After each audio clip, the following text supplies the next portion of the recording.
Welcome to the Waverley Falcons home court at the Waverley Basketball Stadium for the second game of tonight's competition, and hopefully we've got you all back online and that the streams are working.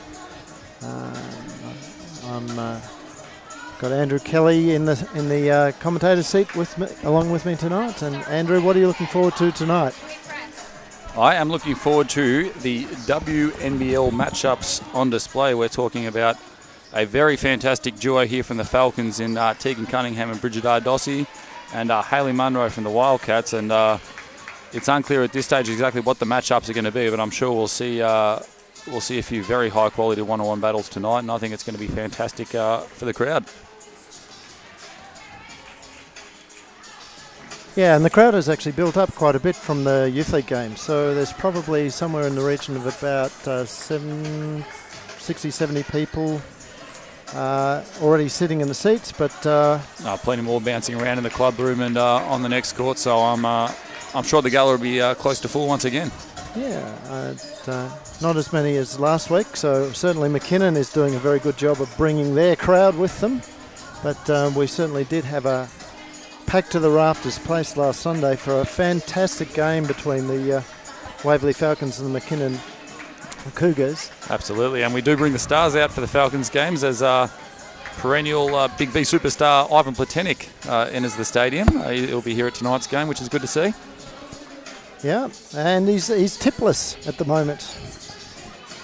It's about time. The in-joke there, folks, is that Ivan is known to like the blonde tips in the hair, so he's just come back from a stint in Croatia where he tells us that it was rather difficult to get hold of a barber or a hairdresser there that could do the tips as he wanted to, so he's decided to go a la natural.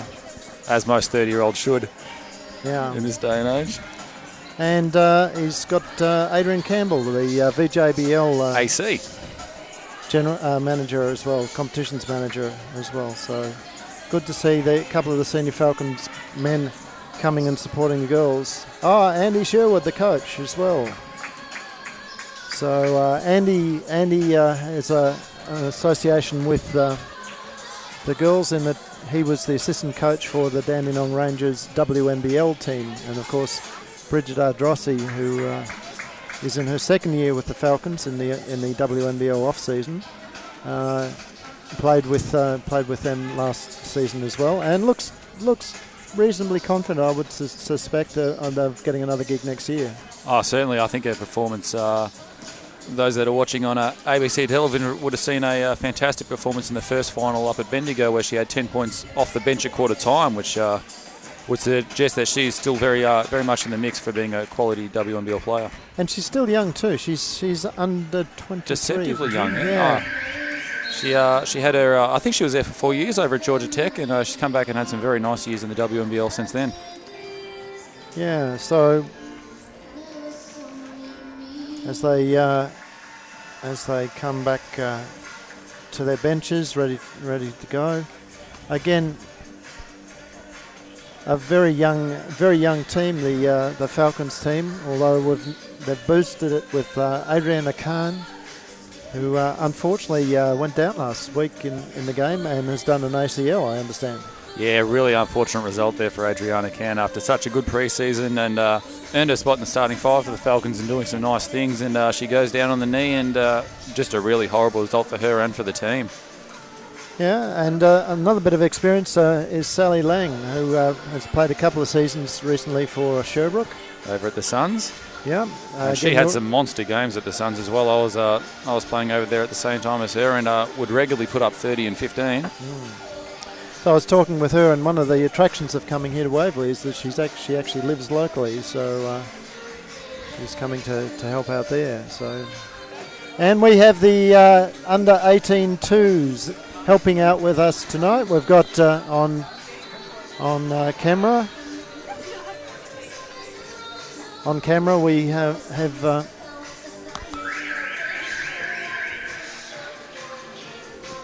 on camera we have Millie Klingbeil. G'day, Millie. How are you going? Good. Tell us about your season so far with the Falcons, Millie. We've Won some, lost some. You had a bit of a win, I hear, last night. Yeah, it was good. So who did you play? I think we played Chelsea. Going to get up tonight? Definitely Falcons. Definitely Falcons. You're confident. Yeah. Well, the Falcons got the ball and off the tip. Bridget Ardrossi at the top of the key drives, and well, that is the perfect start for the Falcons. Yeah, takes it straight to the hoop. Points good. That foul was quarter number 33, Ashley McBean. Dulcie for 1. Ashley McBean had a nice game for the Wildcats last week, but gets beaten in the one-on-one from the top of the key there by Ardossi on the first play, and she completes the three-point play at the foul line. Falcons out to an early lead. 3-0.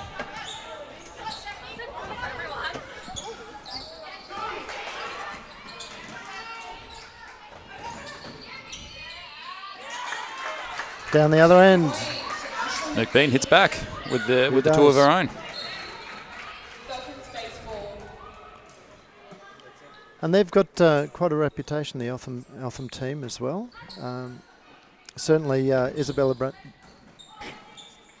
Izzy B has found herself quite at home there, as Ardrossi takes another 2. Of course, Izzy B was a stalwart of the Melbourne Tigers there for many years, both in her under-16s up to the Youth League squads, and was in fact part of the championship winning team a couple of years ago.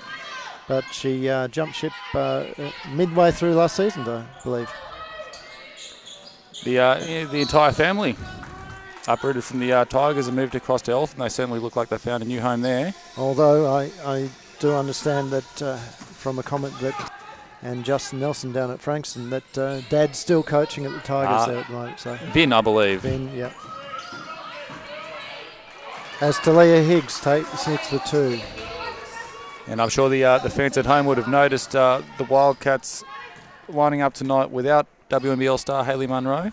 She's over on the bench in tracksuit pants, so I'd say she might be ruled out with an injury tonight.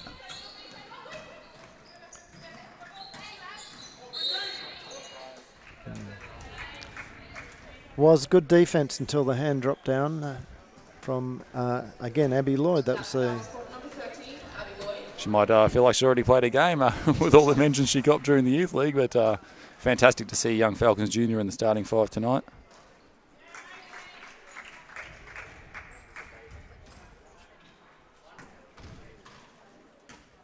And that's Amy Nicholson.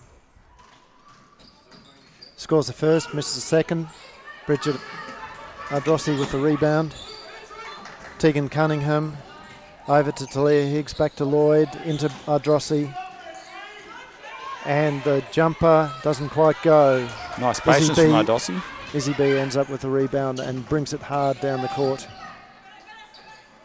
Without Munro in the lineup, it really is tough to see the Wildcats competing with the Falcons' size through the duration of the game. But a couple of nice buckets early from McBean. She'll certainly be doing her best.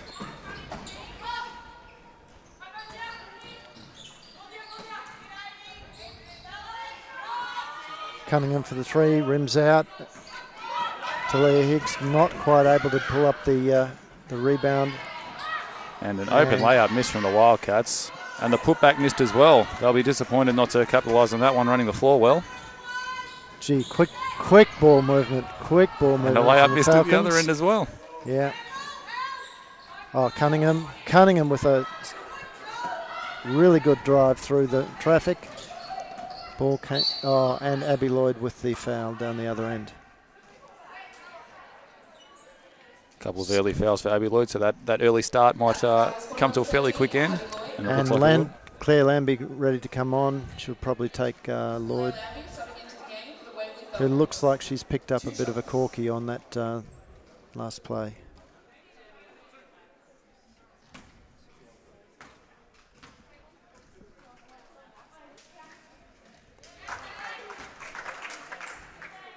So Eltham's not going away, Andrew. No, they've hung tough early here. As Gugliana gets, she's certainly Guglielmino. Yeah, that's the one. She's been a good player in this league for a few years now. Did a bit of training, I believe, with the Melbourne Boomers WNBL in the off-season. And again, still only very young too. As Drossi drives, misses the shot. Cunningham picks up the rebound, misses the putback. Not finishing, but Dossie looking to be aggressive inside is a great sign for the Falcons, because I just don't think there's too many matchups in the league that can deal with everything she brings to the table when she's got the ball down low. And a great basket there from Jacqueline Smith. Reasonably quiet debut with the Falcons last week for Jackie Smith, but should be looking to bounce back and have a nice one here. Good with Mino again. 2 points, Rebecca. And Falcon calls timeout. Ilya Palianis calls a timeout. We'll take a short break and be back with you in a minute.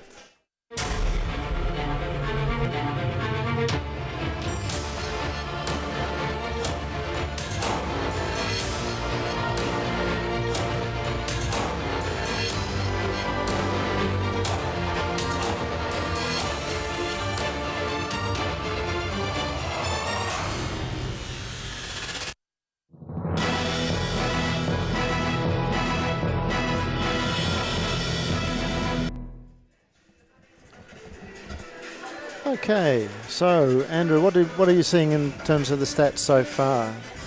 Well, the Falcons clearly have the advantage inside, despite some nice early work from McBean for the Wildcats. It's really been their mid-range game that's kept them in it at this point of the game. They're knocking down shot from the mid-range, and it's 9-all. They've done pretty well to hang tough. I still think the Falcons, as the game goes on, might just hurt them a little bit too much in the paint, but we'll wait and see. Okay. And Olivia Rogers has just come into the commentary box. We'll try and get her onto mic and talk to her about her experiences as she's joined the youth league.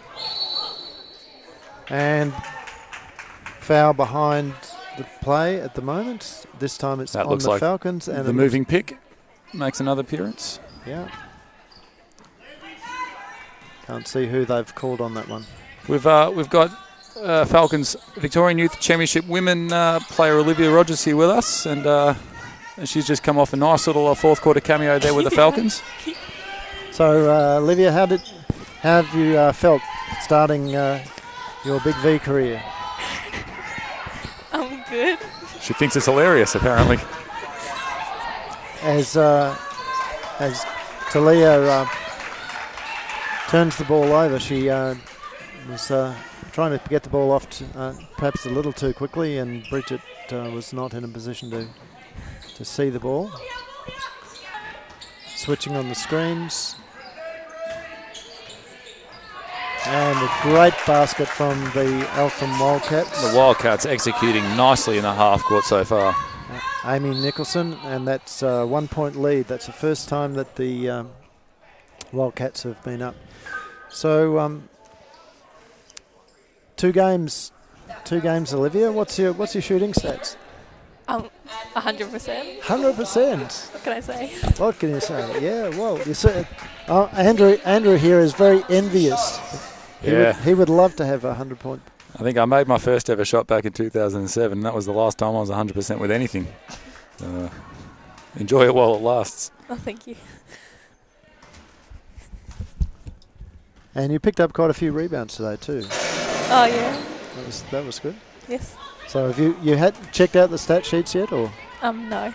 But you will go online and definitely check out how you played. I'm sure that's what Coach Brendan wants to hear. His players jumping on the old box score after the game to see how they went. It's been a big year for you, Olivia. Bit of 18s championship action on a Friday, then backing up with Youth League the last couple of weeks. How's that been for you? It's been really good, really exciting.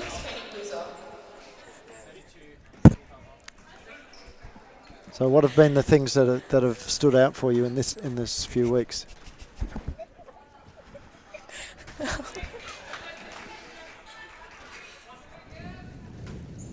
Obviously not a lot, as she's being stirred up by her colleagues as well, her teammates.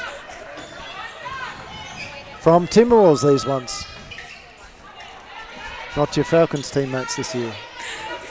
How are the Timberwolves girls going, Olivia? They're going really good. Yep. Did you play any finals action today? No, we didn't get in. That's unfortunate. Yes. The under 12 girls played a final. Oh, really? Yeah. How'd they go? No, it didn't win. Okay, that's all right. Falcons trail by 4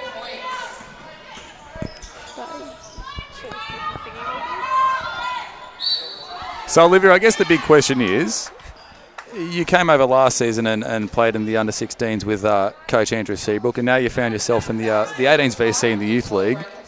How long is it before you make the next step and start sitting up with the state championship women? I don't know. You've obviously got a few supporters among the coaching hierarchy with the Falcons. Oh, thank you. Yes.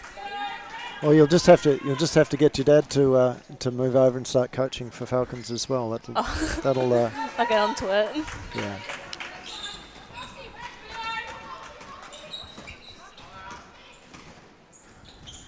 Unfortunately, I think his blood would bleed Nunawading, wouldn't it? Yes, he's been at Nunawading since he was a child, so he's not leaving. Do you want to talk?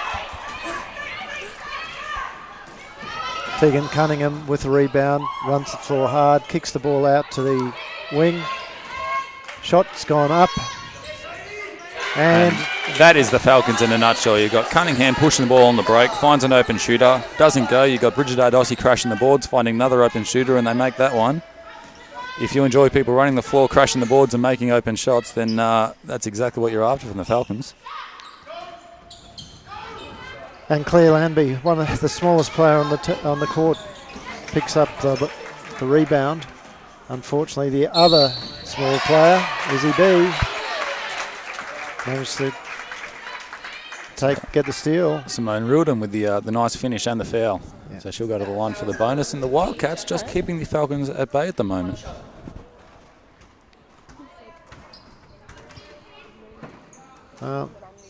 Elias is definitely not happy about the way the play's going, but it is only 3 points at the moment. There's always that danger when you're lining up against a team and their key focal points out of the game that it's going to open up other avenues for them that you might not have considered pre-game. And the Falcons will have to adjust just like the Wildcats have with Munro being out. We've seen the Wildcats look to push the ball. They've made jump shots. They're scoring in ways which maybe the Falcons weren't expecting, and it's going to be tough to shut down all these options.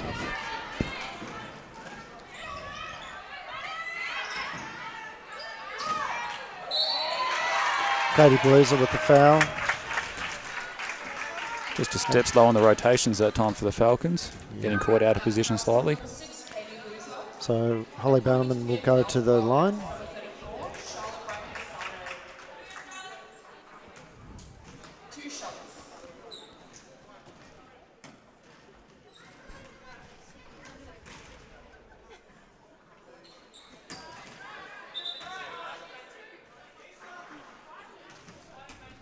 She's asking for a second shot, but going on how that first shot went, maybe she doesn't want the second one. Yeah, interesting that the refs had a bit of a chat there. Bit of miscommunication about whether it was 1 or 2 shots. It's definitely 2. And she knocks the second one down. So it's a 4-point game with 3.5 minutes or so to 3:40 to go, and the clock hasn't started. Free basketball. Unfortunately, the Falcons weren't able to capitalise on it, although Ardossi has made a silk purse out of a sow's ear as she gets the rebound, kicks across to Cunningham. Cunningham draws the foul and will go to the line. Nice work there from Claire Lambie, keeping the ball alive to the strong hands of Bridget Ardossi. Found Tegan Cunningham streaking down the paint for the foul. And Sarah Johnson getting her first taste of action for the Falcons. Really an underrated signing for the Falcons, this one, but she's coming in and giving some good minutes, backing up the point guard. And another outside threat, which is always handy when you play this running gun style that the Falcons enjoy.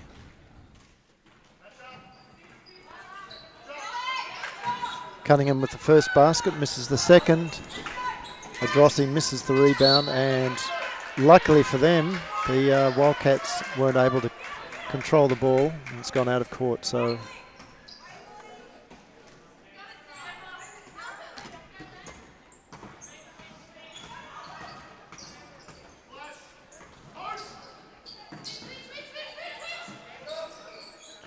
Adrossi at the top of the key gets it into Cunningham. Cunningham back to Johnson. Johnson out to the wing. And the basket shot goes up from Lambie. No, didn't go in. I think it was Lambie, wasn't it?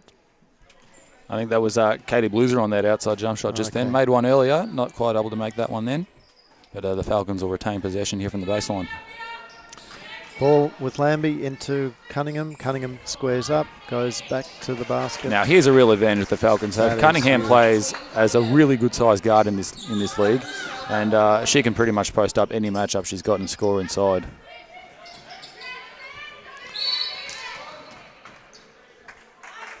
And the foul on Johnson. That was for number 7, Sarah Johnston. And coming into the game for the Eltham Wildcats is number 72, Rebecca Guillemino. And number 25, Amy Nicholson. Whilst you wouldn't really want the foul because it gives them shots, it's actually good to see that they're up that close and intense on the defence. Yeah, certainly. You want to be pressuring the ball at all times, ideally. We saw the effect that Dandenong's pressure had on Waverley in the youth game just before. It can create some errors and force a few turnovers, and certainly a similar thing the Falcons are trying to establish here.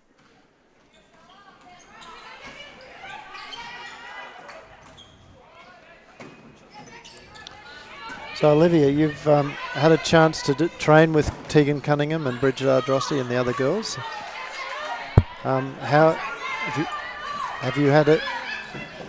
What's it like training with players of that experience? It's really good. It's really good to learn off of them, and they're all really nice and like telling me, like, help me out on the court. So yeah.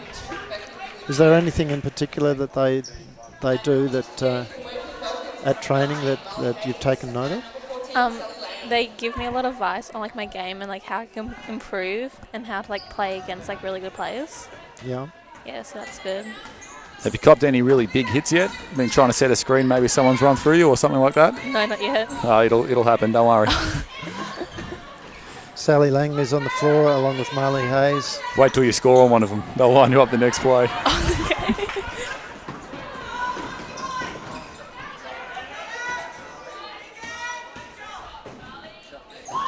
Great defence from Marley Hayes there. Sally Lang in the action as well. Wildcats crashing the boards. Bridget Ardossi's out of the game right now. Sally Lang's come in as her replacement, but they've given up 2 offensive rebounds on that possession, and not really something you can afford to do in a game like this. And a foul too, so that's Amy Nicholson back at the line.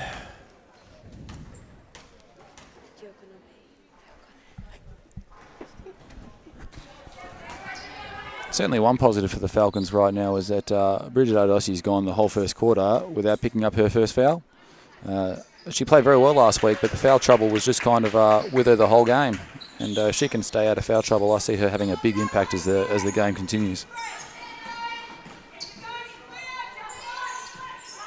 Yeah, and it also means that she doesn't get as riled up.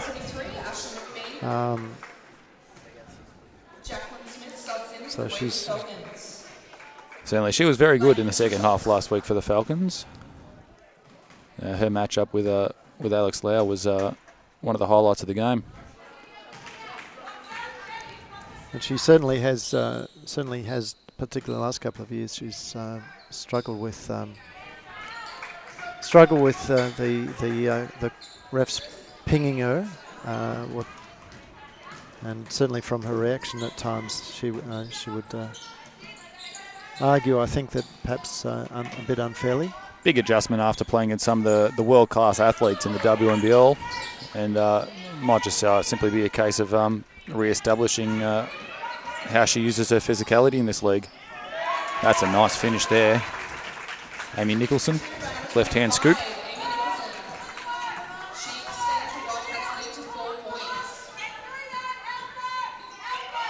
Tegan Cunningham from the top, misses, but Marley Hayes with the rebound. Kicks it out to Cunningham again. Cunningham through traffic, misses. And then there's an offensive call. No, it's a tech foul. Foul, hold on the Waverley Falcons coach.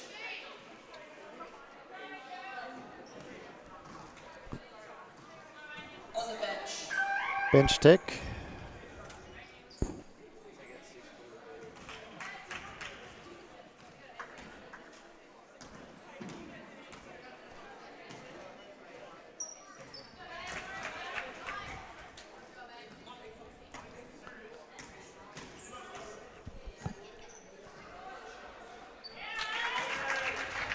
Amy Nicholson.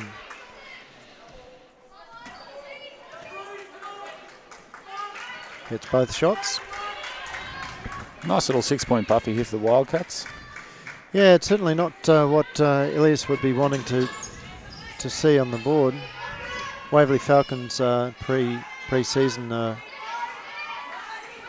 regarded as being, if not the title favourite, certainly one of the favourites. And Eltham perhaps has not been mentioned by too many of the commentators as I think what up there. What Eltham coach Matt Holland will be most pleased with right now is you take a superstar out of the lineup for tonight's game, and they've got a really nice scoring spread. There's a lot of different guys that are contributing for them right now, and that's the best way to play. When your best player's not there, everyone else lifts a little bit, and the team's not too worse off, and that's what we've seen so far. Sarah Johnson's 3-point shot missed from outside, back in Eltham scoring territory. They're being patient in their offense. They've got 8 seconds to go. And 3-point shot.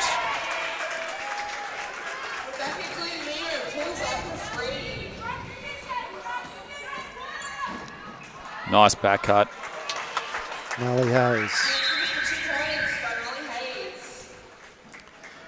Yeah, I'm surprised that Marley has come on so late. She played extremely well last season, and effective rebound off the bench, runs the floor well as we just saw.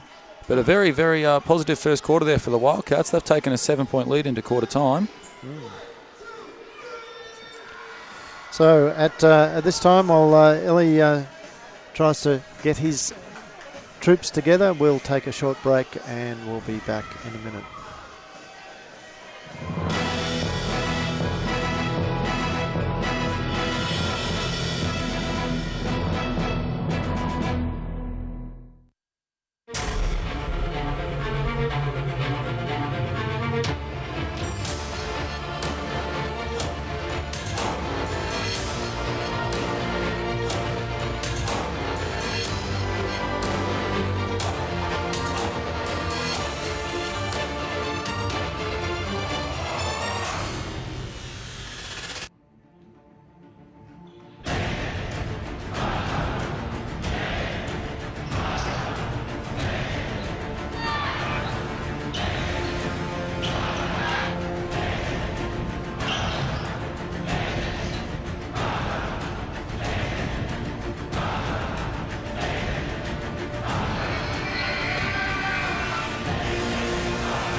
Okay, welcome back for the second quarter in the state championship women's game between the Eltham Wildcats and the Waverley Falcons. With the Falcons down by 7 points, it's over to Andrew and he'll run you through some of the statistics.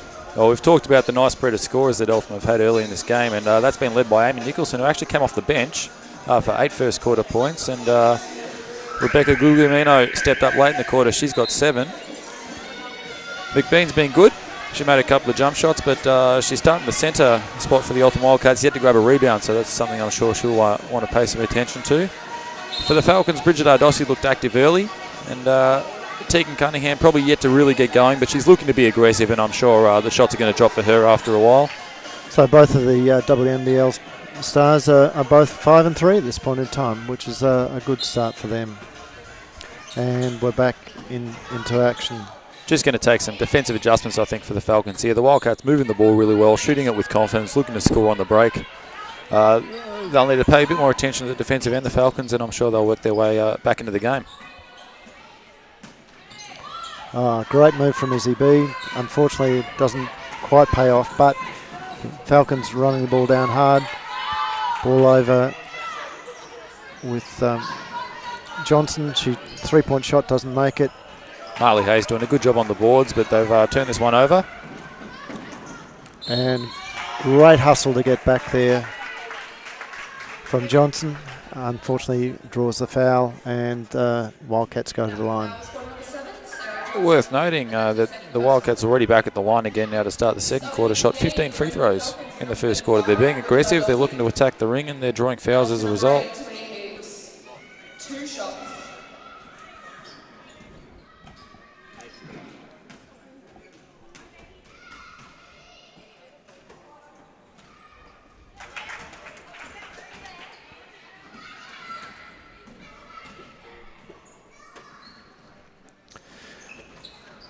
And Sarah Johnson, not Sarah Johnson, Jackie Smith grabbing that rebound for the Falcons.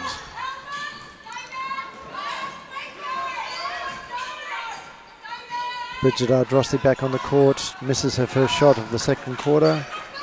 Ball's back in Izzy B's hand. She kicks it down to Ash McBean. No, Celeste Fletcher it was. Celeste has got the ball at the moment. Clock's down to 10. Jackie Smith Good ball pressure. picks up the intercept. Jackie Smith Back doing a good to job being in the line. Ardrossi, top of the key again, another a bit short. And Jackie Smith, almost a steal, but a little bit of body contact. The Wildcats continue to look to push, turning it over on that occasion. They are looking to run the ball down the floor every time. Really playing Waverley's game right back at them.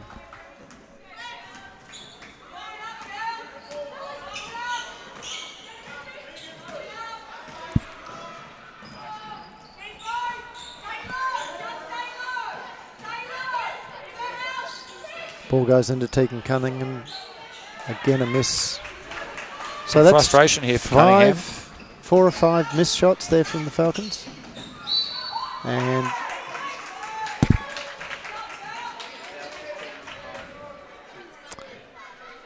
That foul is called 15, Jacqueline Smith. Jacqueline Smith picks up her second. Early timeout here for the Falcons. They want to talk about it some more.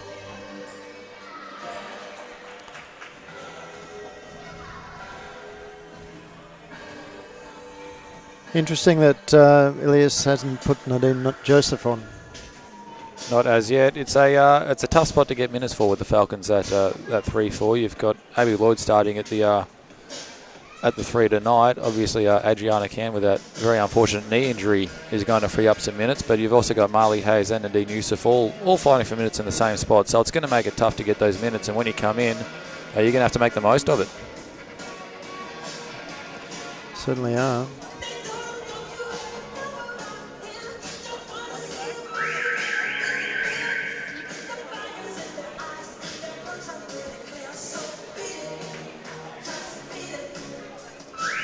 Okay, so we're coming back out of the timeout. The refs are calling the players in.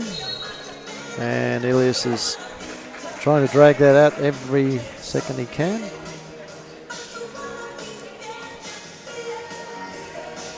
The Wildcats getting back to the free throw line here once again. And individual foul trouble, not such an issue for the Falcons right now, but the Wildcats are going for their 18th and 19th free throw attempt already. And we have still got 8 minutes remaining in the second quarter.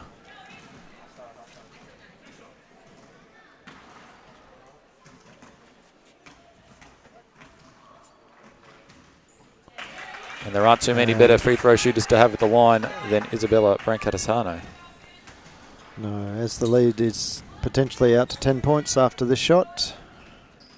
And it is a 10-point lead with 8.13 on the clock. It's not looking at this stage that the Falcons have got the... Well, that is a great move from Ardossi, not able to finish. Another missed basket. Yeah, so the Falcons are just looking very flat in the last 3 minutes. As a blocking foul. Yeah, Smith. Smith, that was. Smith, yeah. That is going to be her third, and we will see Nadine Yusuf for the first time tonight. And subbing into the game for the Waverley Falcons is number 23, Nadine Yusuf. Yeah, so that's dangerous for the Falcons because they're already three up, 3 fouls. Be interesting to see who runs the point for the Falcons. Now it's a fairly big lineup they got on the floor across the board. It might be Cunningham handling the ball or Talia Higgs. It's going to be Higgs.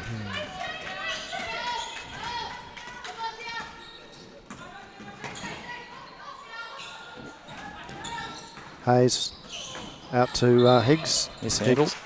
Doesn't.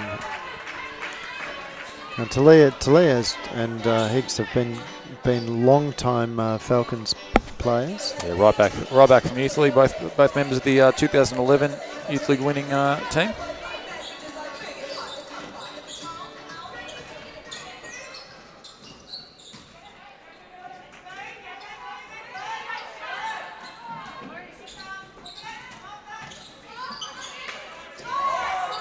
And great work from Cunningham, and then right at the last minute comes up and in front of the refs, reaches in and fouls.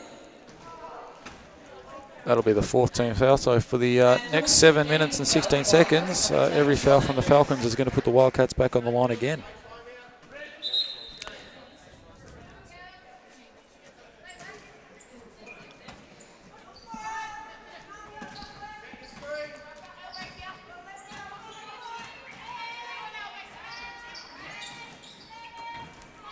Drossi putting a lot of pressure on the ball.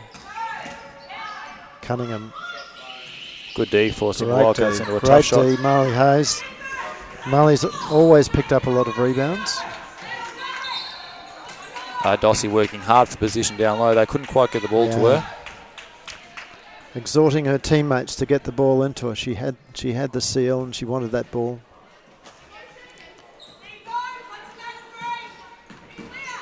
I always like to see the ball going into the post early. Cunningham once again down low, posting up the opposition guards and getting a good shot. And as a post player yourself, I'm sure you want the ball in your hands. If I had the sort of touch around the basket Cunningham did, I'd be catching it a lot more as well.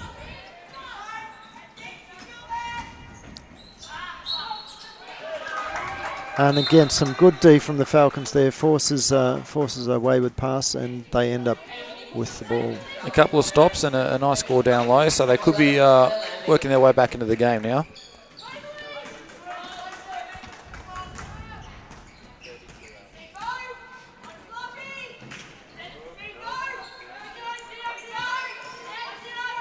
So Lambie's replaced Hayes as Adrossi. One-on-one, goes to the basket, gets the bucket and the extra shot. And the Falcons doing the right thing here. They found the going tough offensively at the start of this quarter, and they found their 2 superstars in the last 2 plays and given them one-on-one looks to go and score, and they've both willingly obliged.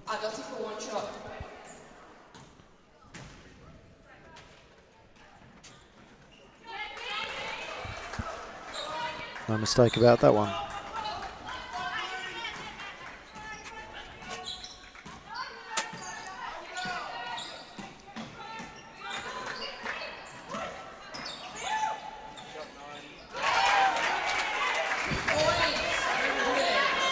Rudin, yeah. Just given a bit too much space. She saw that she had the opportunity. She stopped. That is great hustle from Higgs, keeping that ball alive, and Dossie with the finish. Yeah, again, that's one of Talia's hallmarks. Really hard at the ball all the time. Absolutely.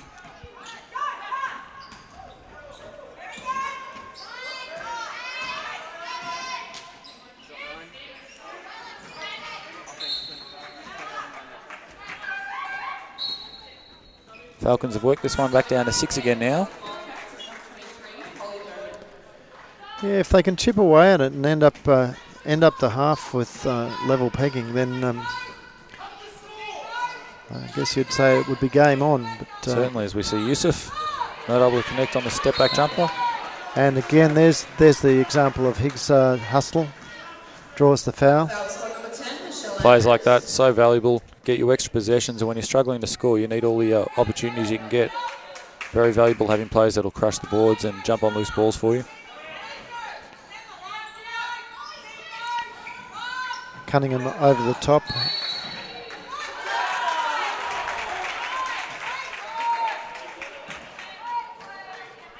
But Drossley called for the foul.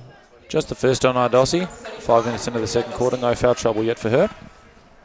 Still, not something that she liked.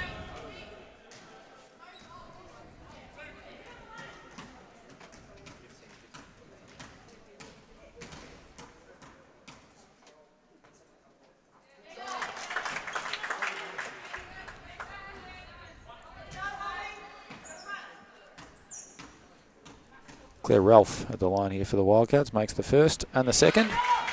Restores the 8-point lead.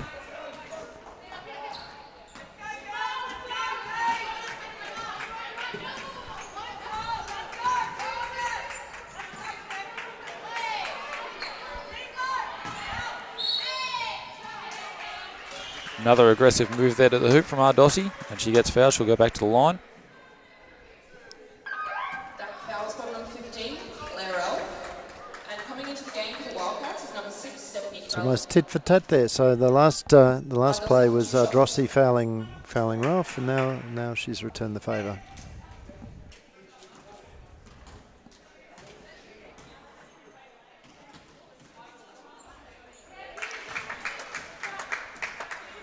Been a good half so far from Ardossi. She's up to 11 points, 4 rebounds. Again, a very good shooter from the foul line. And when she's playing aggressive, she gets there a lot. Great defence from Tegan Cunningham there. Forces the Eltham player to kick the ball out of court. And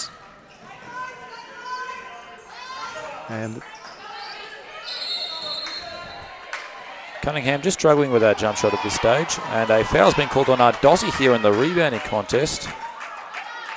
A holding foul. It's going to be 2 bonus free throws for the Wildcats. Foul spot number 35, Bridget Ardossi. well, that one will definitely go back to the video replay, I think. For the Eltham Wildcats, they lead the game by 6 Interesting, because she was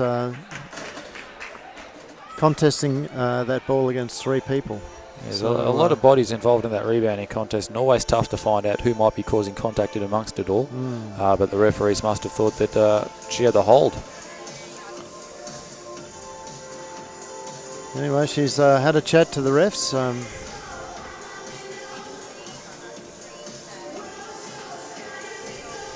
And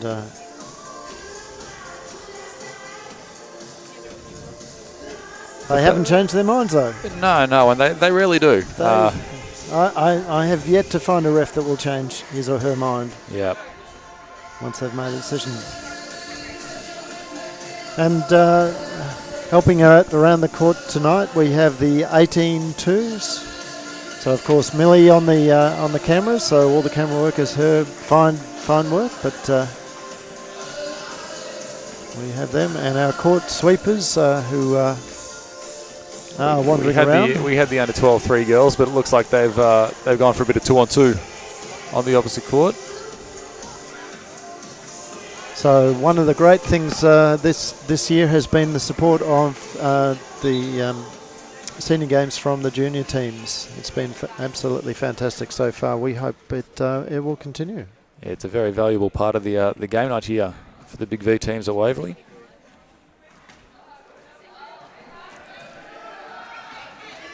And the Wildcats aren't happy with the player that the referees have put on the line, I don't think. And that might be why.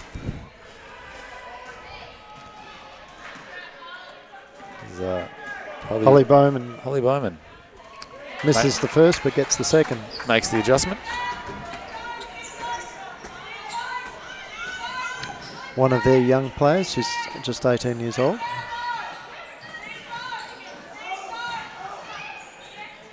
Nice move there from Talia Higgs. Higgs, great Establishes move. the contact, steps back into space and knocks it down. Falcons trail by 5 points.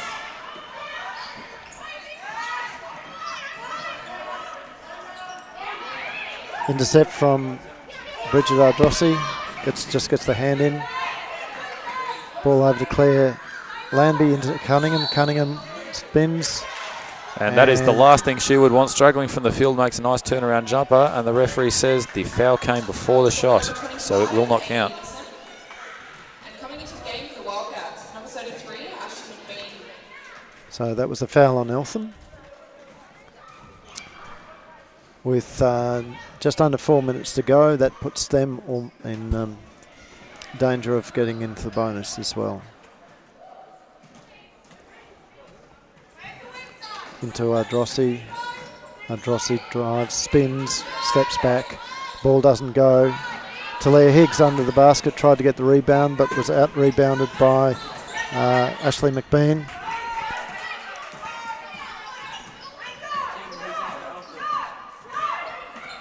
The Wildcats trying to expose Yusuf here in a one-on-one defensively, and she's done a good job of containing the ball.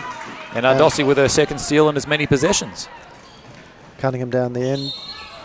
Goes to the basket and is fouled. Really positive signs here from Ardossi at both ends of the floor. She's being aggressive, looking to score. She's up and in defensively. She's making things happen. Great to see for the Falcons. And of course she can play like that when she doesn't pick up those early fouls. Absolutely. She's only on the 2. A third one here might see her come out for the half, but they'd be fairly comfortable with where she's at in terms of foul trouble right now.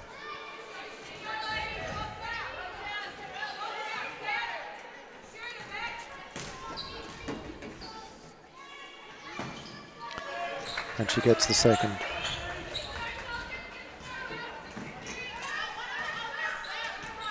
So it's a 4-point game with 3.5 minutes to go. Falcons playing far more positive basketball at the moment. Oh, that was left way too open.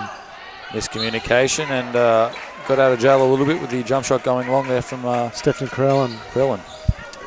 Yeah, she did a fantastic job of finding open space on weak side. And again, Wildcats doing a great job of getting it into it. They saw her open. Down the other end. Tegan Cunningham doing exactly what you were meant to do when you're struggling from the field, and that is be aggressive, crash the glass, get yourself to the free throw line. Tegan Cunningham takes up to the line for another 2 shots. And our on-court announcer tonight, who you're probably hearing in the background, is Shannon Bethune, again one of our Waverley juniors. She's come back to do it. She's spent a couple of years as our on-court. Gone and looked after a VCE and come back to us now to help out with some court announcing. As Katie Bluser picks up a foul.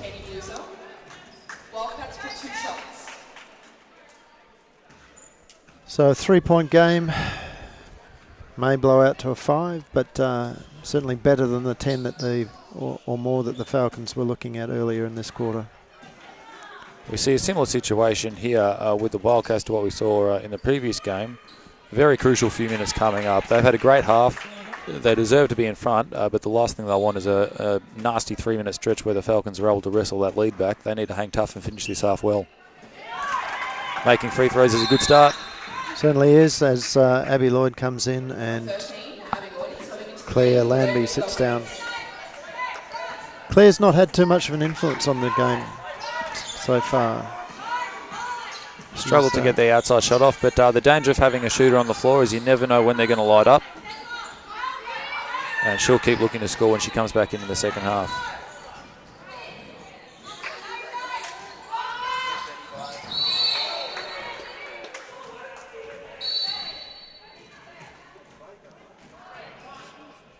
Dossie's jump shot will count for the Falcons, but they found a foul on Tegan Cunningham in the ensuing rebounding contest. And Simone Ilden will walk the length of the floor to shoot free throws at the other end.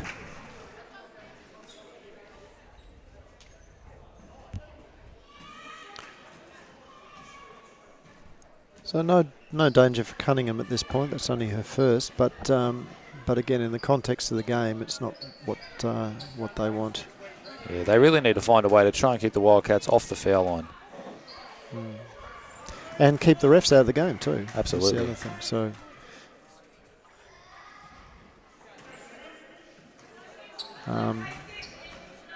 The refs are being very consistent in how they're calling the game. They may not like it, but they've just got to now not give them the opportunity to ping them.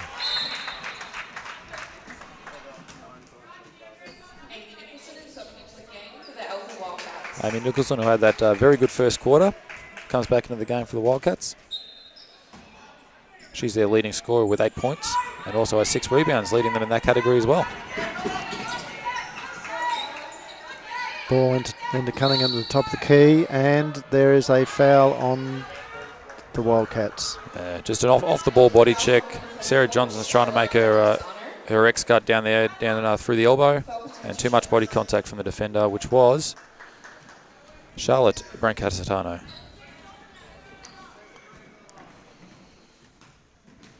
Taking a step up from the youth league team tonight.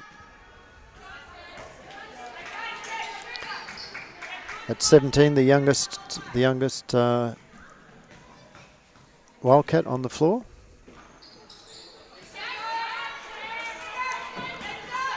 As it's back to a 3-point game.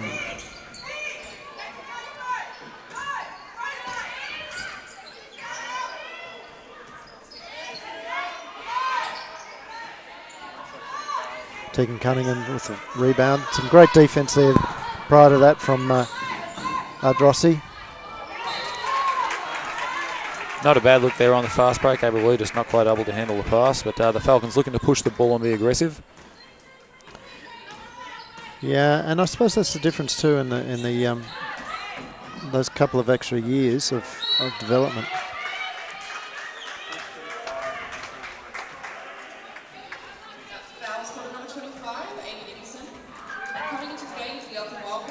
Amy Nicholson is going to come back out of the game now after picking up her third.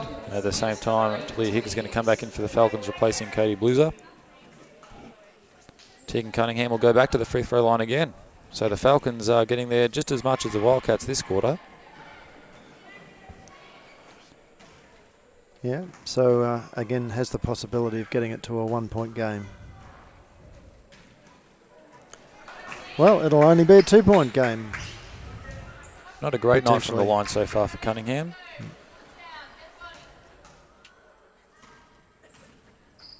Six of 12 now after that make at 50%.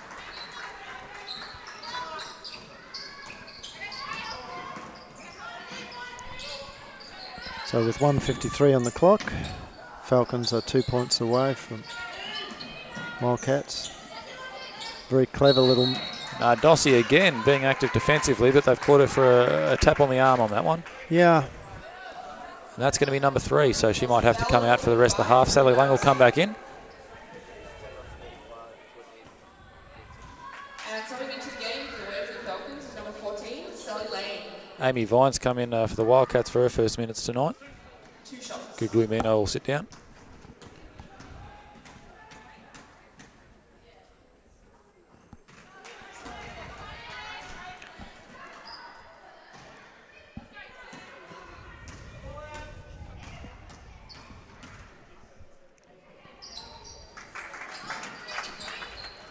Claire Ralph makes the second of 2.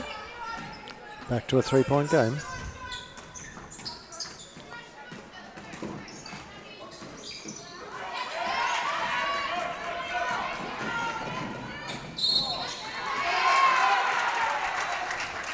And the refs have called Sarah Johnson for that. Sarah Johnson, and that's her third. Untimely turnover there for the Falcons, just not quite able to make that wing entry pass, and Number 23, the Wildcats, Krellin pushing the ball and getting there before the defence was able to establish and drawing the contact, getting back to the free throw line.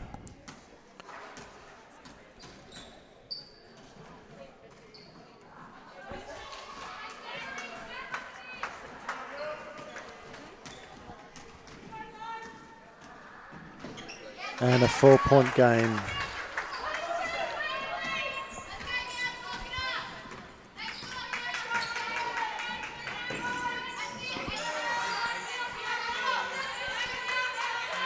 Yusuf's a very handy player. She played for Ringwood for a number of years, and unfortunately the pass from Talia Higgs wasn't on target, trying to hit Sally Lang inside. Yeah, they'd forced the mismatch on that big-to-big screen. They just weren't quite able to get her the ball. But yes, Yusuf is a very, very quick player. And Sally Lang reaching over the top, has been pinged. They've been consistent on that. They have been consistent, and hopefully both coaches can address that with their players at half-time, and we can see a bit more of a free-flowing contest in the second half, because this one really has turned into a foul shot fest here in the second quarter.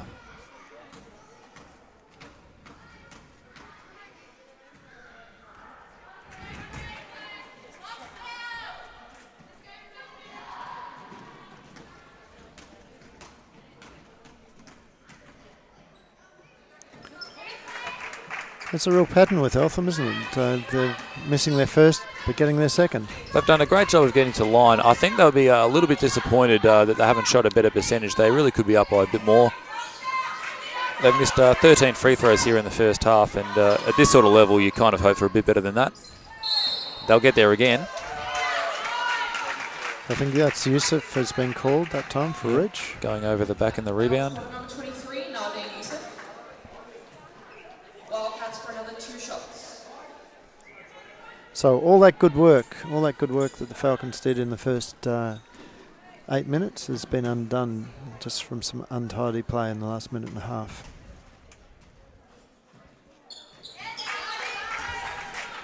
And Charlotte, like her sister, is a very, very good free throw shooter. So, and when you want the curse to strike, it doesn't. The commentator's curse, it doesn't. Wasn't able to get it done that time. No. Good effort though.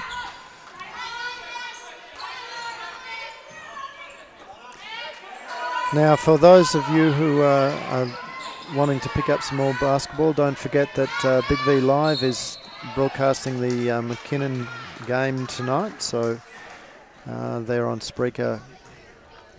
Just go to Spreaker.com and search for BigV Live.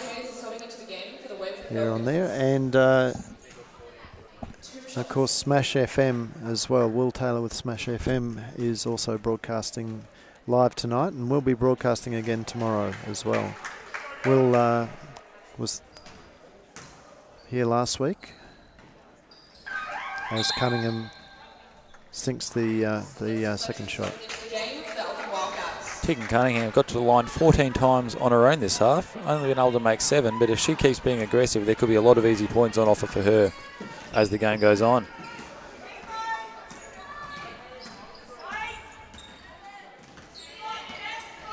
Yeah, the only concern with for the Falcons is the number of players that are in foul trouble at this stage. Marley Hayes does a good job of blocking the shot there. Wildcats have just 0.5 of a second to get this one off. Mind you, the same issue for the Wildcats as well. And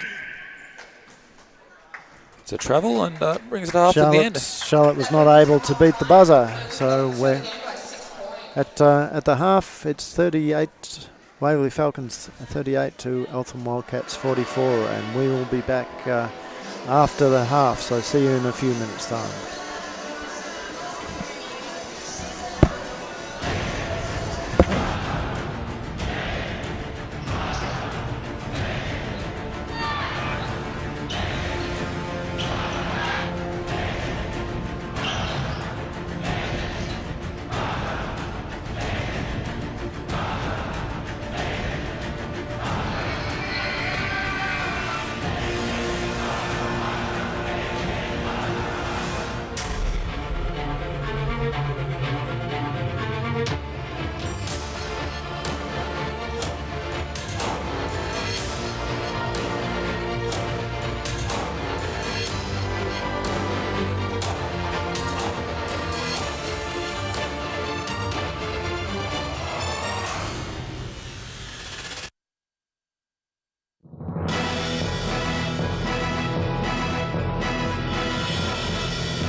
Okay, welcome back to the second half. The Falcons trailing the Eltham Wildcats 38-44.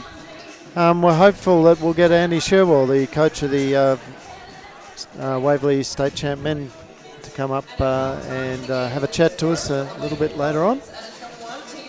Andy, of course, knows Bridget Drossi very well, and as the coached her in the WNBL side as the assistant coach for the Dandenong Rangers.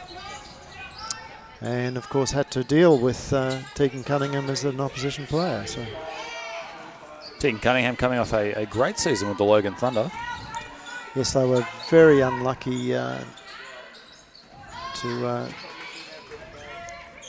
not to go one extra round along the way, but it's been a great story in the WNBL with Bendigo winning its second consecutive title, and again against another regional team in Townsville Fire. Absolutely, and you have to enjoy the embrace of Birdie and Christy Harrower after that grand final as well. bit like Falcons fans are going to enjoy Tegan Cunningham knocking down the jump shot to start the third quarter. And that is a very good result there.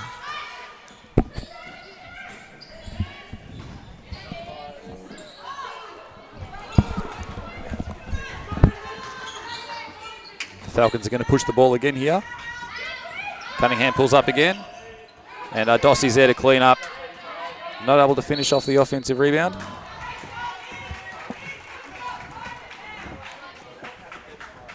The Falcons will take it out on the baseline. So I would like to welcome Andy Sherwell to the commentators booth. And Andy, you're currently coaching the state champ men. I am indeed. We've got a game tomorrow, so I thought I'd come down and watch the women. So your season has been off to a bright start. You won the pre-season tournament and had a fairly handy win in the first round. Yeah, it's been good. Pre-season wasn't our best, but the guys have certainly come together quite well.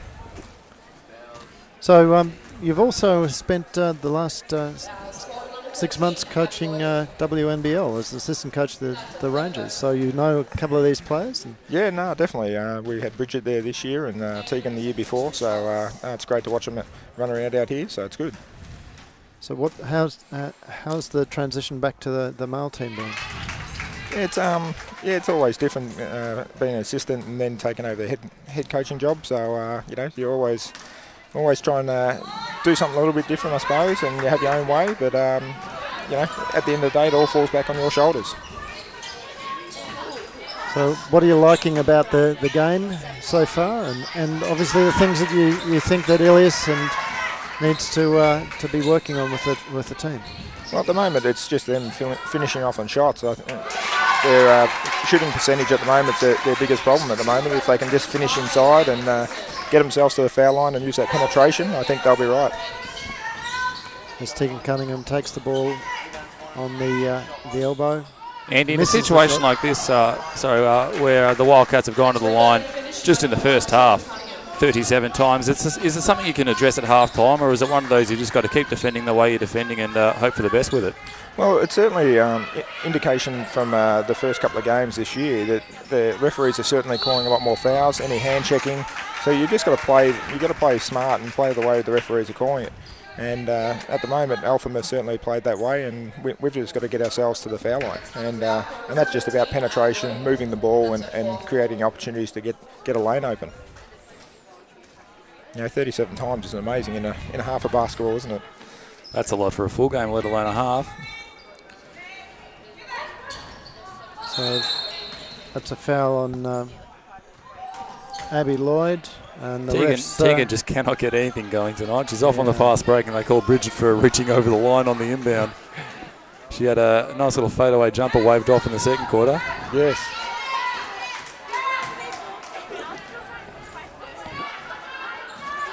She's one that's done a very good job of being aggressive and getting to the line. She shot 14 free throws herself in the first half. We probably hope most times to go a bit better than 50%, but she's definitely getting there. Yeah, no, definitely.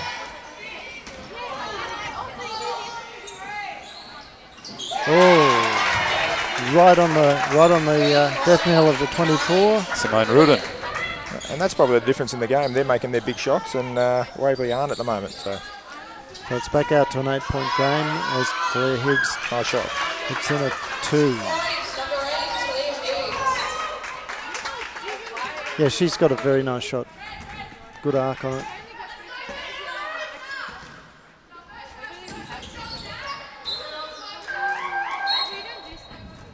Is there a difference in your preparation? I'm not sure if Ilya and the girls knew that they wouldn't be coming up against Munro tonight, but does it change the way you prepared for a game if you find out that their sort of number one option isn't going to be suiting up on the night? I think it has a mental effect on the players, and I think not that you switch off, but you don't expect the game to be as tough.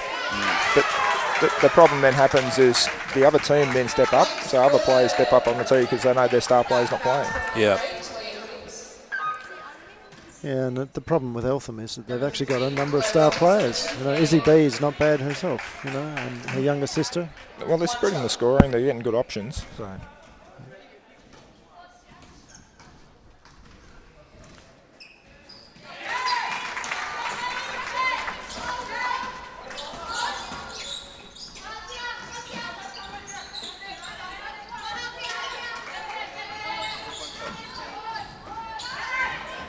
3-point attempt from the Falcons misses. Claire Lambie back on the court. Draws the foul as she drives baseline. There's that same thing that we're just talking about, penetration, and you can pick up the foul. You just got to be aggressive doing it. Falcons got themselves very out of balance on that play, though. They were rather lucky because she really had no one to pass to if she'd made it out there. That's right. Cunningham goes to self, misses the shot. Tegan obviously having a tough time getting that jump shot going. Would you like to see her try and post up her opposition guards a bit more and look to work inside until that shot starts going for her? Yeah, definitely. I think she's got to vary her game up, and I think she's got to not only just rely on that shot, she knows she's got that there. She could use that penetration or a nice little quick post up, get a few points and get that confidence back.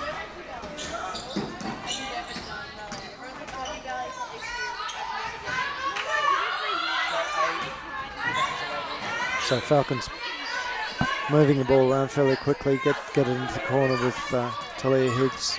That shot didn't come off, but they've managed to get the rebound. Back out to Ardrossi, into Higgs. A little bit too far under the basket there for that shot. And Izzy B brings the ball back down. Now Lambie. Lambie's quick down the court.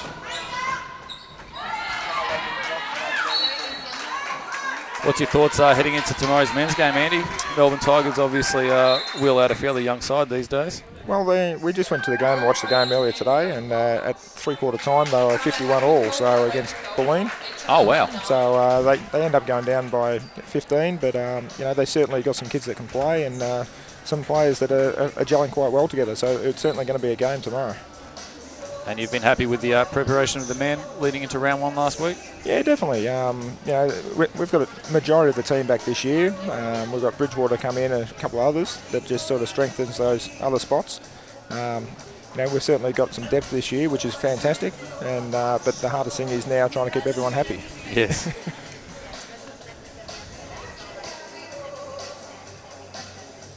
So how do you do that? What's your approach to subbing? I mean, this is something that every coach struggles with along the way. It doesn't matter whether you're domestic or rep or senior.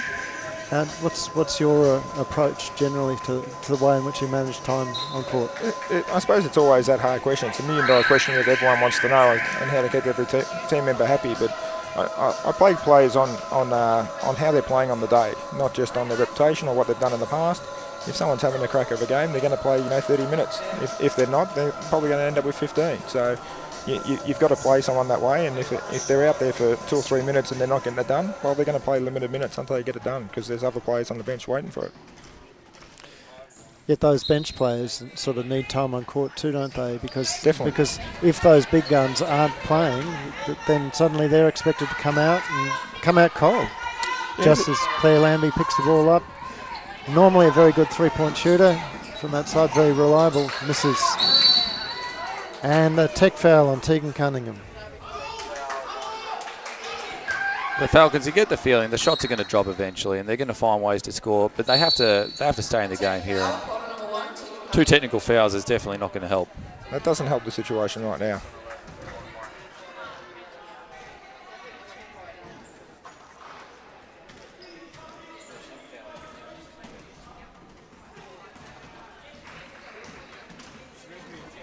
So I didn't quite see who the second one was on. Certainly the first one was Tegan. I'm not sure if they've called one or if they were just clarifying that they'd called that first one. It looks like they're going to shoot 4 though. So yeah. And Izzy B normally does not miss, so she's missed the first 2. So Falcons have had a bit of a let-off there. So a 10-point game so far. You need to be confident with a free throw shooter that she'll go up and miss the technical and you still give her the second 2. They must know she was going to bounce back.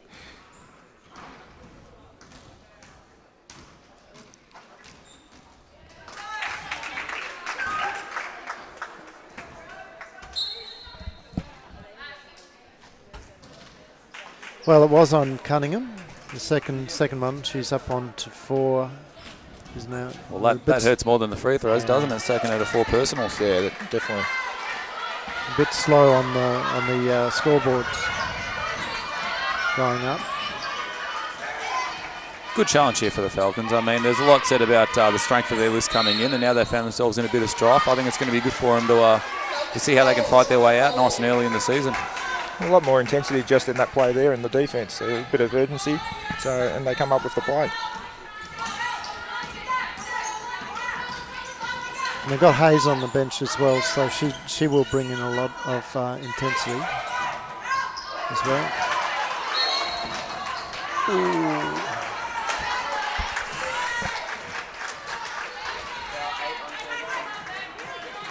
Yep. Another one for the video replay, but again, it's not going to change the ref's mind. Falcons dropping back to a 2-3 zone here.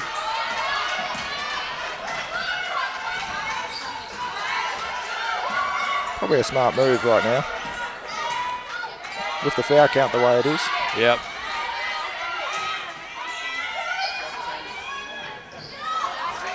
Of course, the old thing with playing zones is that it's tougher to find a body and crush the boards. Exactly. And you should.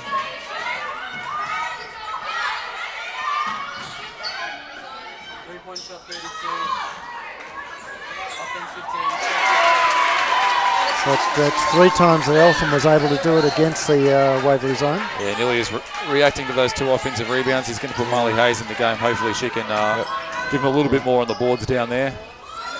Just got to get better shots too. Yeah.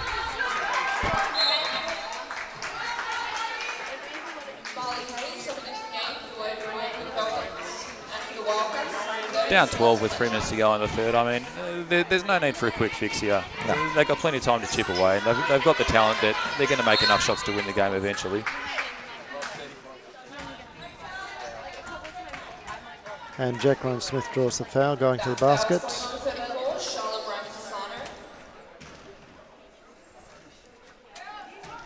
Unfortunately, the refs have said it was before she attempted to go.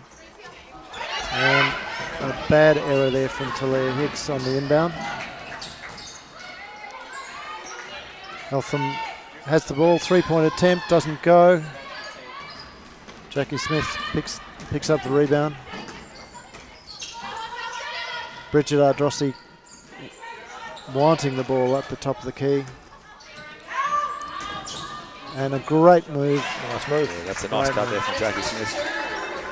Good execution.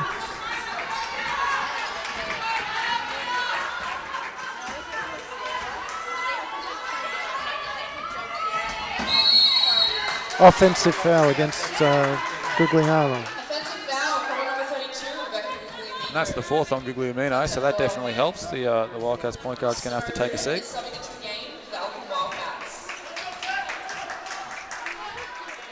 The Falcons will just let themselves, I'd imagine, an attainable goal here. They want it back to 6 or 8 by 3/4 time, something which they'll have no problems sort of just chipping away out in the 4th quarter. And especially they want to get through between now 3/4 time without Bridget picking up that 4th. As we see there how valuable she is when she catches the ball down low. If she continue to do that, they'll win this game easily. They've got to give her the ball, give her a chance to do it. She didn't get too much time during the WNBL season. Was that injury or just simply the rotations that you had? Or? I think it was a combination of a couple of things. There was an injury there for a little bit, and especially the rotations, we were pretty deep, and it makes it very hard. As we were just saying before, trying to keep everyone happy is always a challenge. And another great defensive possession there from the Falcons. The 2-3 zone, apart from giving out those couple of offensive rebounds, it has definitely been a positive here to finish this 3rd quarter. It's certainly slowed their foul count down and getting them to the foul line, so it's been good for them.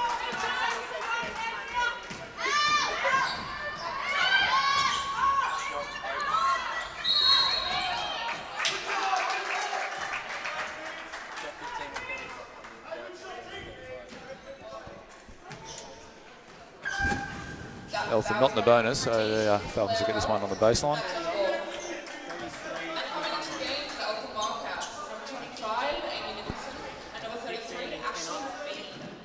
So that one was called on Eltham. And we've lost our floor wipers, so Bridget has decided to give herself a bit of a rest and help out there as well. Claire Elf, the backup centre here for the Wildcats, has picked up her 4th. So McBean really has a lot of responsibility here down the stretch. He's going to have to look after Bridget at one end and also control the paint down the other end for the Wildcats. Marley Hayes with 3. Marley is a very, very good outside shooter at times. Great shot. Yeah. Good rebounding strength there, so it was good.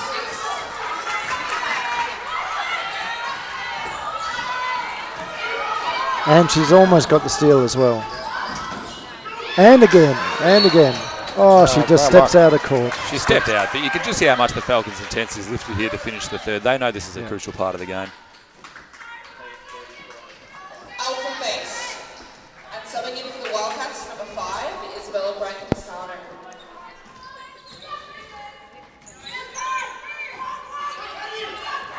Grab it.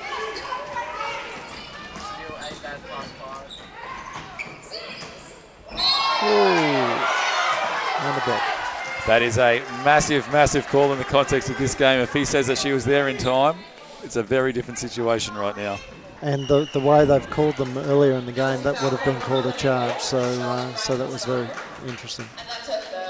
We're for effort though for the Falcons. You push the ball in transition, you make the defence get back, and they have trouble setting themselves up, and you don't get the call.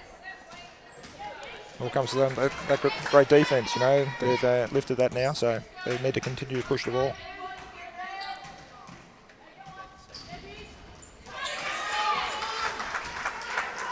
So still a 4-point game, but certainly better than what they're looking at. They've done this twice this game, got back from rather large deficits. Bridget doing a great job of affecting the shot without fouling. And the foul from the Eltham Wildcats, Rudin. Just reaching in as Jacqueline Smith pivoted to pass out to safety.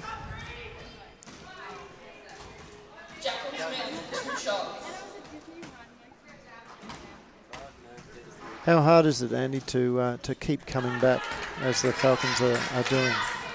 It takes a lot of energy to try and, you play in peaks and troughs in basketball, as we know, but it takes a lot of energy. As long as you can gain a bit of a momentum and stay with that momentum, you should be fine. But as long as they don't make a bit of a run straight back at you after you make yours. I was listening to one of the top female coaches from Florida. I can't remember her name, but she said that the way in which she thinks of the game is in 3-minute sections. She talks to her team about winning this 3 minutes and winning the next 3 minutes and so on. Yeah, definitely. If you can break the game down into smaller chunks, it just makes it easier rather than looking at a 40-minute game.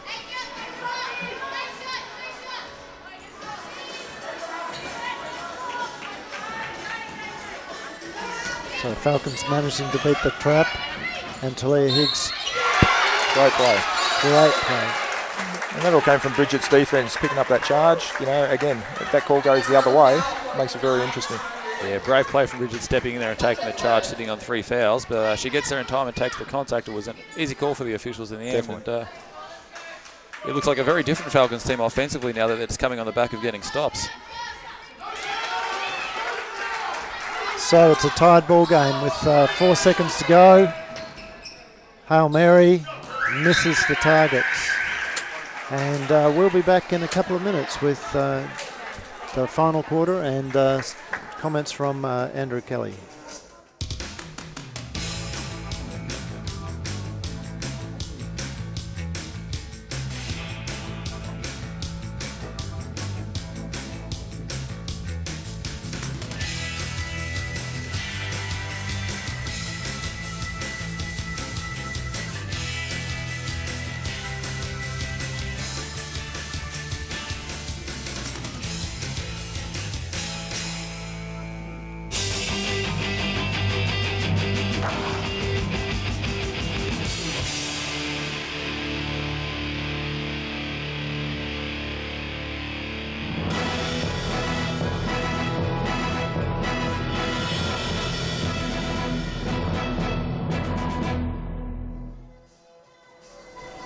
So welcome back for the final quarter at Waverley Basketball Stadium here. It's a rather exciting game between the Waverley Falcons, state champ women, and the Eltham Wildcats. And we'd like to thank Andy Sherwood, the coach of the Waverley state champ men, for giving us some of his time, and we'd like to welcome one of the stalwarts of the Waverley Basketball Club. He's been in the club since under 18s. Under 18s, is Ivan Pladnik. Hi guys, how's it going? Extremely well. So Ivan, it's good to see you down here watching the girls again. Definitely. Thought I'd come down and watch a good friend Ilya coach, and they're doing good so far. Hopefully they get the win in the end. Yeah, it's been somewhat exciting. So you've obviously come back and started the season. You've got Melbourne Tigers tomorrow. How do you see that game panning out? I think it'll be very interesting, as tonight they played Bulleen and were really competitive through the whole game. So I'm not sure what to think of them. They're young and fast, and that could trouble us old guys in the end. So hopefully not. Yeah, well, you've got a few older people, haven't you? You put yourself in that category yet? Or You'd be 24 by now, surely. 23, so 23. I wouldn't say I'm that old yet, but I'm getting up there. So well, we can actually check out the program and see what you're officially listed as. But of course, really? Yeah, 24. The big 30. Wow. Must have been a typo. Must have been a typo, definitely. And of course, Andrew sitting next to you, he prepared the program, so it's his typo. So yeah. We'll have to rectify that for next week. Too much left or too little, I think. Yeah. So you've been overseas for the last 3-4 months, haven't you? Playing basketball? Yeah, it was for the last 5.5 months in Croatia, and yeah, it was really good, except for the really cold weather. It was minus 20, minus 25, but basketball was great and really enjoyed it. But really happy to be back and enjoying the sun a little bit. So what's the league over there that you were playing in, and what sort of structures do they have over in Croatia for the support of basketball? I think, well, the league I was playing in was their top division, and they don't have finals or anything, so the top team goes into the next level of the Euro leagues and stuff like that. And yeah, we finished third in the league, but I mean, over here we get a bit more supporters and stuff, and I think the structure of basketball over here is a lot quicker than it is over there. It's more half-court grinding and I guess pushing a lot more in the post and stuff like that over there. Whereas here it's really quick, which is much more enjoyable and much more exciting, I think. Yeah. And do they have the same sort of junior structure that we have here, or is it? Not really. All they have, well, it's not really a well-developed country, so to speak, like Australia is, and they've got just 16 and under, one team for each town, and then the senior team, and that's it. And they would play maybe 15 games a year for both teams, and that's about it. Besides that, just training. There's no real, like, Friday nights, juniors and stuff like that, and domestic stuff. It's just 2 teams for each town, and that's how they play. Yeah. So as we've been chatting, we've seen quite a bit of action. I saw a charge from Jacqueline Smith. There's been a mugging just about there on Bridget Ardrossi, and Tegan Cunningham's just almost hit the shot, but we haven't seen too much movement on the scoreboard. There's 2 points to Eltham, and both teams really just coming out very, very hard in this final quarter. As the ball is all wrapped up, and we have a jump ball. Well, no longer a jump ball. The possession arrow is with Waverley.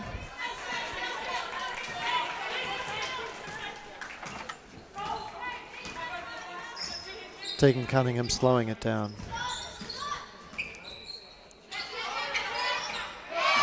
Mrs. Ardrossi on the putt feed.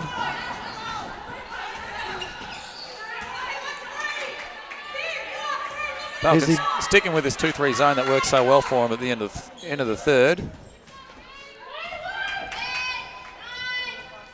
And once again, they forced Eltham late into the shot clock, and they forced the turnover, and they'll look to get out on the run here. And again, a lot of the drives come from Hayes.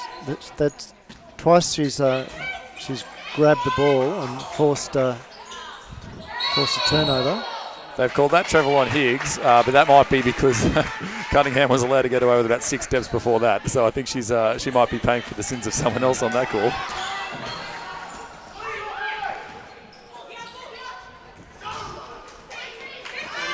And there she goes. It's a foot race down the floor.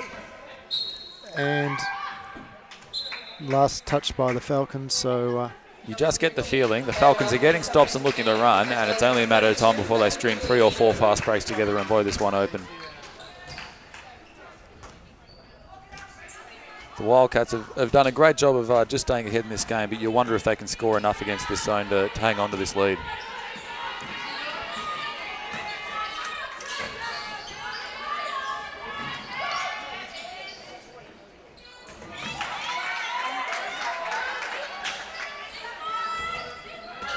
So what to beat this zone? What do the Eltham players need to do there, Ivan? I think they have to move a bit more. They're just standing in spots and not moving at all. They're not cutting into gaps, and basically the ball's just standing in one spot. And they're throwing the ball away every time. Just unlucky Falcons can't capitalise on the other end. Well, they certainly found a way to get out of it that time. Big three. Big three. Ivan, people that have watched you play over the years would be no doubt that you would have enjoyed the first half, how easy it was to get to the free throw line. How do you find watching games like that?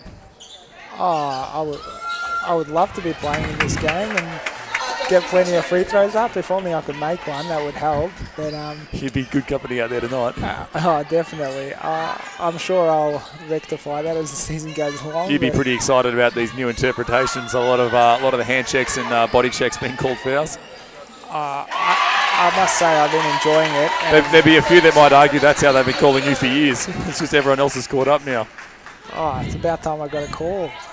But it'll be very interesting and get a lot more free throws, and there seems to be a lot more fouls being called, which I'm not sure if that's really good for the game. It's slowing it down a lot, so we'll see how it goes as the season goes along. It doesn't look good now, but hopefully the players can adjust and maybe it can free the game up a little bit. I think it's good. It will free the game up in the end, and a lot less holding will be occurring and stuff like that, which will be really good. So great move from Talia Higgs down the other end. The Wildcats have hit 2 big threes here in this fourth quarter to just keep hold of this lead. Talia found space along the way. Now the Wildcats going into a press down the floor,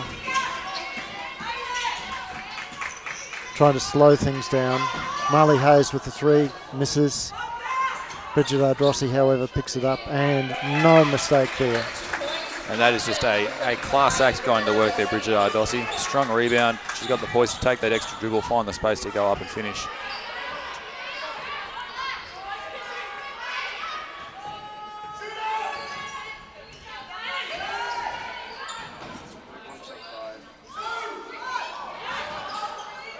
Unfortunate fall of the ball there for Talia Higgs. She managed to tip it into an Eltham pair of hands, and the basket was good. The Wildcats just keep finding a way. To just score enough to stay ahead here. The Falcons will still fancy themselves to make that little run they need, but the Wildcats, little offensive rebounds, the occasional three-pointer, doing a great job.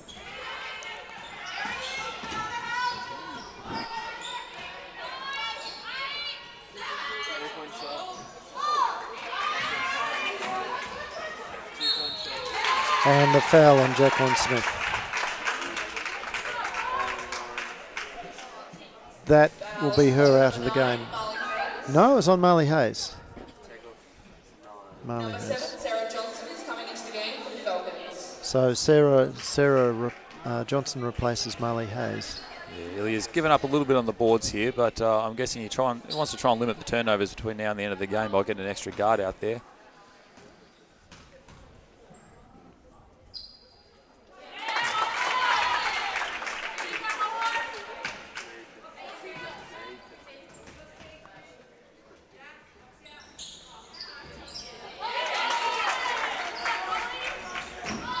Out to a 6-point gap.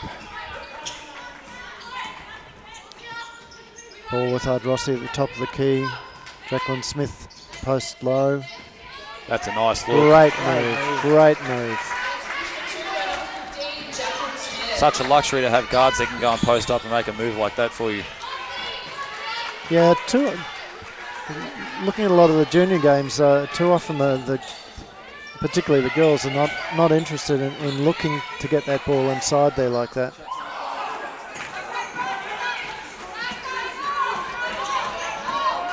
But it's such a... Gee, big foul there. Big foul. Called a block. The Wildcats bench Cassie Stockton does not like the call. I think this is going to be Claire Ralph fouled out of the game. Oh, it's Claire Ralph, not Cassie, yes. So that took the wind out of Tegan Cunningham. Yeah, she'll feel that one in the morning, but she should hopefully be able to play through it now for the last 4 minutes.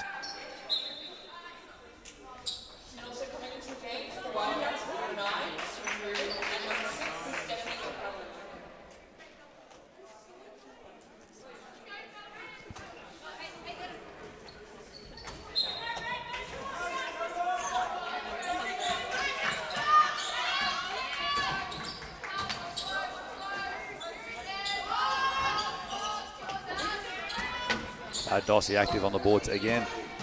Yeah, well, it's a good look from Cunningham there, but not quite making it, but very good look. And she gets the ball, and that's a lovely shot. That's where she's looked dangerous tonight, is catching the ball down low. The jump shot hasn't really been going for her, but she still looks like a scoring threat when she's got one of the other guards on her back.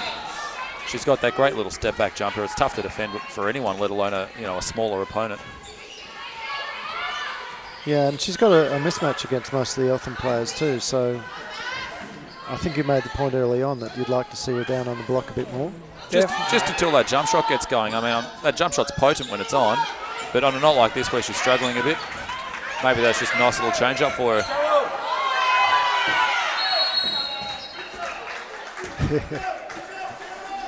And that was a lottery as to when it was going to be called a jump ball, but it is a Falcons possession. I'm sure Ivan will be diving on the floor for loose balls like that tomorrow. Of course, I always get on the floor as much as I can. Maybe not to dive for loose balls, but yeah, I'm there most of the game. Yeah. How many times is the shoelace is going to come undone, mate? We'll see how tired I get by the end of the game. I'm sure they'll come out a few times. Oh.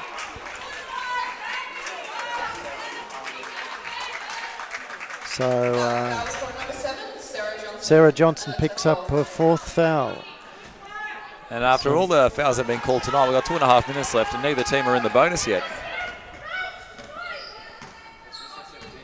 It's a very large number of fouls. What's the total count there, Andrew? Well, the Wildcats shot 37 free throws in the first half, and they've only shot 9 since then. So either the referees have relaxed the whistle a little bit or the Falcons have made the adjustment.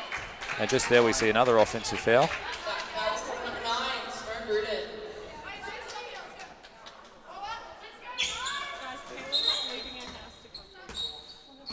So, Ivan, fans of the Falcons, what can they expect when they turn up to a men's game this season?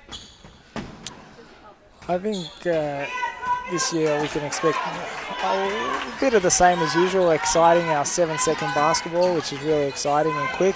And definitely will be a few more dunks this year with Big Brad Bridgewater down there in the low post. Heard he threw down a massive one last week down at Sherbrooke. That was definitely big right over the top of their new import, and hopefully there's plenty of those to come over the coming year. I'm not going to lie, I've copped 1 or 2 of those from him over the years as well. I know what it's like. I must say I've copped a few of those too. It's not very exciting when you're sitting underneath him when he's dunking the ball. Well, don't you gamble for a steal when he's trying to post up and leave me on the split line, mate. So while the two guys have been talking about the skills of Brad Bridgewater, Talia Higgs has demonstrated her skills again, attacking the basket weak side, finding that space there, and brought the game back to a tied game. Oh, it's going to be good to see who can make the plays here down the stretch. And we have a situation where Eltham is actually in foul trouble now. They need one more foul, and they've got they put the Falcons on the line. So Bridget wants it here. She had the mismatch, but the Wildcats were able to switch back. And there it is. Almost a three-point shot. No, Talia Higgins couldn't get the ball, but Quick hands from Cunningham. Yep, jarred it free. No call. And there it is. There the it Falcons is. ahead, I think, for the first time tonight. I can feel a timeout coming on from the Eltham Wildcats. The coach has got 3 timeouts up his sleeve. Oh, fantastic little effort from Izzy B there. Again, very close. Yes, coach has gone to the bench. The Wildcats, I would imagine, will want to get this done in regulation if they can. If this goes to an extra 5 minutes, I just think the Falcons' class will be too much for them. And Tegan Cunningham, great move again. Ball fake baseline, dragged the player, pulled it back inside, then stepped baseline again and rolled it in. Yeah, she struggled with the jump shot, but still found a way to get to the rim when it's mattered. Clutch buckets here from Cunningham. So we go to a very, very quick break, and we'll be back shortly.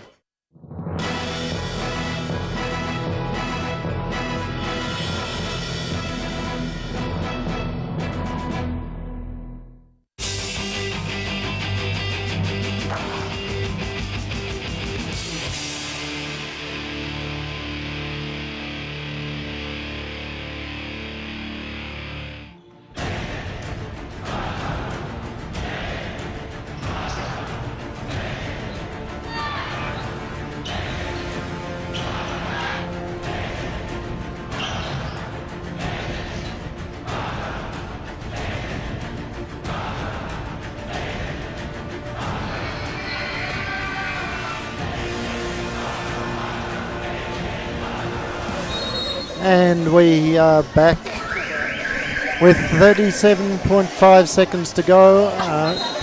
We have a 2-point lead to the Waverley Falcons. It's their, I think, only their second or third lead of the game, and they haven't got out more than that 2-point gap.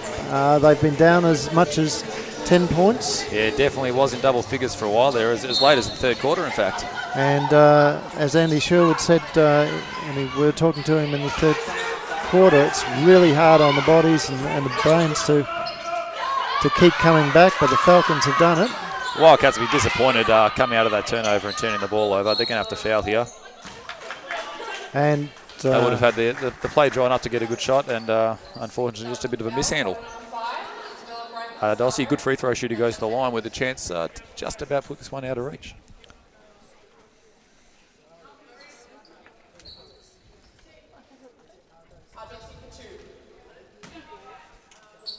So 23.5 seconds to go.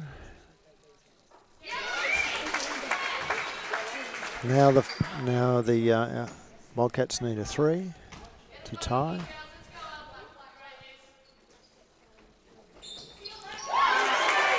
Now they'll need 2 threes. 2 threes. So another timeout to the Eltham coach. So what's he saying to the team, do you think, there, Ivan? What would you be asking them to do at this point in time?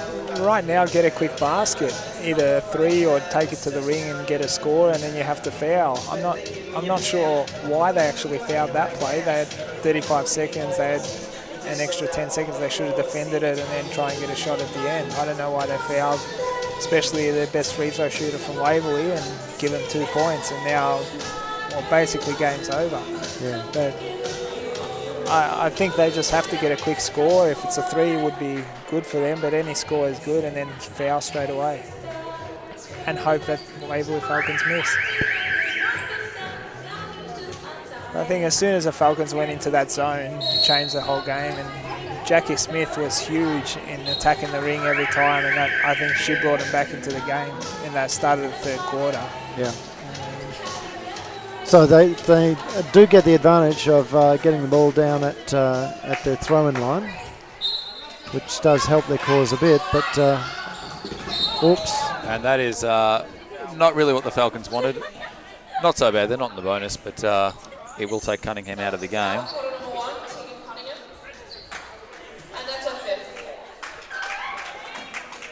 She looks pretty cut up about it too. Yeah. Well, she will be if they somehow manage to get there. Eltham, that is. Fouling out of side. I mean, you can almost afford to give up another one here. Actually, no, they're not in the bonus yet. But they'll be happy with Eltham taking the 3 under pressure. And here's the foul. Again, this is not the person that Eltham would want to foul to, because like her sister before her, Talia is a very, very good foul shooter. Yeah, first time to the line tonight, but she has shot it very well throughout the game, so I'm sure she'll have no problems knocking these down.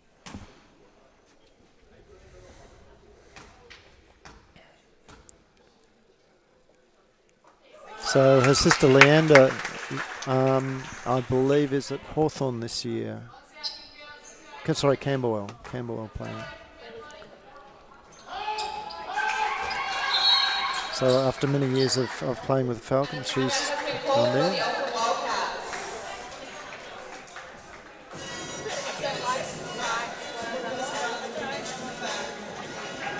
So a six-point lead to the Falcons. One would suspect with 13 seconds on the clock that's it. Yeah, I think just barring anything silly like fouling a three-point shooter or something like that, it's hard to really see him losing from here. Yeah, not much they can do. Just chuck up a 3 and hope it goes in, and then hope Falcons miss. But I think. So I asked you last time what would the Eltham coach be saying. Now what would Elias be saying? Oh, it's pretty simple. Just don't foul. That's about it. Let them take the shot. Let them have the shot. Exactly. Let them take the shot. I'll put a hand up, but don't even get close to fouling, and then get the ball in and. I mean, the key thing is, if Eltham do score here, you just don't want to turn it over. If someone passes in and gets fouled, that's fine. You can make a free throw and finish the game. The last thing I want to do is have them hit a 3 and then turn the ball over. Would be an absolute worst case scenario for the Falcons right now.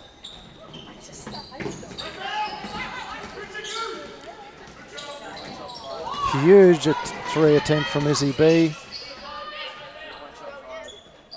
Second one up there, and there it is. There it is.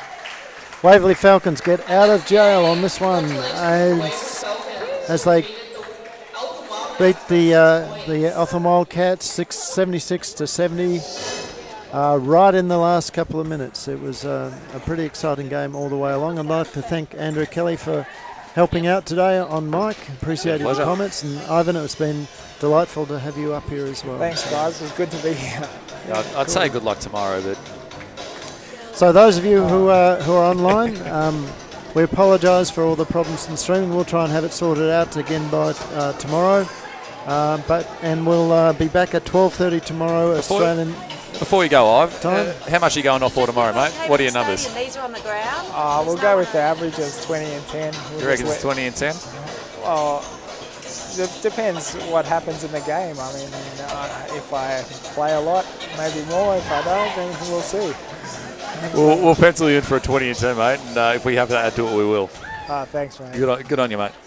All right, so we'll sign off, and we'll be back again tomorrow at 12:30 for the Victorian Youth Championship men's game, which will be a quick, exciting game, and then back at 2:30 to see the old blokes being challenged by the younger Melbourne team who pushed Bulleen all the way, so we believe. So we'll see you tomorrow.